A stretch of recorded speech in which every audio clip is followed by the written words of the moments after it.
Bonjour à toutes et à tous, je suis Carole Bertrand-Vivier, psychanalyste et psychosomatothérapeute. Bienvenue dans notre rendez-vous hebdomadaire, un espace pour explorer les liens subtils entre le corps et l'esprit et apprendre à mieux s'écouter. Aujourd'hui, je voulais vous parler de l'intelligence artificielle parce qu'il paraît que de plus en plus de jeunes parlent à des intelligences artificielles. Alors, pas que pour faire leurs devoirs, pas que pour écrire une lettre de motivation en quête d'un travail, mais vraiment pour parler d'eux, pour vider leur sac, comme on dit. Ça paraît étrange, hein, ces mots déposés sur un écran, sans peur, évidemment, du jugement, sans regard aussi, mais c'est cette présence numérique qui est certes toujours disponible et toujours calme, et comme un espace où ces jeunes peuvent dire tout ce qu'ils n'osent pas dire ailleurs. Alors, je me demande quand même ce que cela peut raconter de nous et de notre société. Euh, Sommes-nous devenus, sont-ils devenus si seuls, si épuisés, qu'ils préfèrent se confier à des lignes de code plutôt qu'à une oreille humaine? Ne trouvent-ils plus d'oreille humaine? Est-ce que c'est simplement une mode, une nouvelle manière d'exister dans ce monde qui va trop vite, qui nous bouleverse, où on ne trouve plus le temps ni l'attention pour écouter vraiment, s'écouter vraiment? Il y a vraiment quelque chose de paradoxal, hein, ce besoin de se confier, mais de se confier.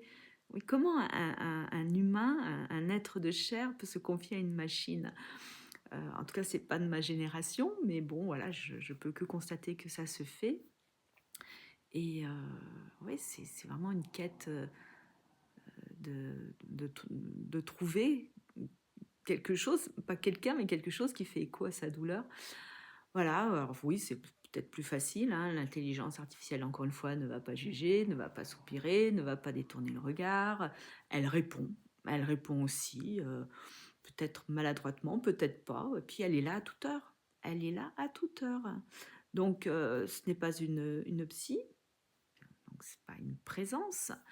Mais oui, encore une fois, ces jeunes qui se sentent invisibles, perdus dans ce monde artificiel, recherchent une présence qui répond à ce monde, une présence artificielle. Et Freud disait que parler, c'était déjà guérir un peu. Alors, même si je parle à une machine, est-ce que je ne guéris pas quelque chose quand même? Je ne sais pas si c'est à condamner, enfin je ne suis pas juge. Je pense par contre que c'est vraiment le symptôme de notre société qui a perdu le sens de la parole vivante. Et bien sûr, l'intelligence artificielle ne va pas remplacer la relation, ne va pas remplacer le ressenti. Elle révèle, voilà, une faille. Aujourd'hui, on a une jeunesse en quête de sens, en quête d'écoute, en quête de conseils, de liens, et ne trouve pas l'endroit où se poser, se déposer. Euh, alors ça peut être une chance parce que ça les invite quand même à aller se rencontrer, à être entre guillemets en présence d'une manière ou d'une autre.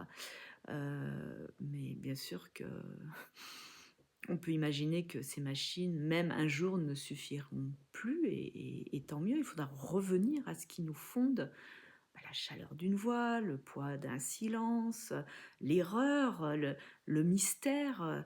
Euh, voilà, tout ce qui se rencontre dans une séance avec sa psychanalyste, son psychothérapeute. Euh, voilà, souvenez-vous que le plus beau soin que vous puissiez vous offrir, c'est l'écoute profonde de vous-même. Faites-vous ce cadeau. À très bientôt pour une nouvelle bulle de bien-être.